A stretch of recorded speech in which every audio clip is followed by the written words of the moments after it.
Cap ১৯-এর পেছনের অনুপ্রেরণার গল্প। জীবনের কঠিন বাস্তবতা অনেক সময় নতুন সম্ভাবনার পথও দেখায়। নীলফামারীর মোসাম্মদ তাজিমা আরা ফাল্গুনির গল্প তেমনই এক সাহস, সংগ্রাম ও সাফল্যের গল্প। প্রত্যেকটা নারী অনেক সংগ্রাম করেই কিন্তু উদ্যোক্তা আসলে হতে হয়, যেটা আমার ক্ষেত্রেও কিন্তু ব্যতিক্রম না। হঠাৎ এক সড়ক দুর্ঘটনায় স্বামীর চাকরি আর সংসারের সুখের দিনগুলো থমকে যায়।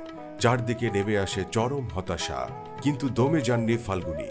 সংসারের হাল ধরতে যখন আপ্রাণ চেষ্টা করছিলেন, ঠিক তখনই আলোর দিশা নিয়ে পাশে দাঁড়ায় কৃষি বিপণন অধিদপ্তরের পার্টনার প্রকল্পের আওতাধীন অন দ্য জব প্রশিক্ষণ 12 দিনের আমি একটা কোর্স করি। আমি মোটামুটি অনেক কিছু ওখান থেকে শিখি। নীলফামারী জেলা কৃষি বিপণন অধিদপ্তরের অফিসের সহায়তায় বগুড়া আরডিএ থেকে 12 দিনের হাতে কলমে প্রশিক্ষণ নেন তিনি।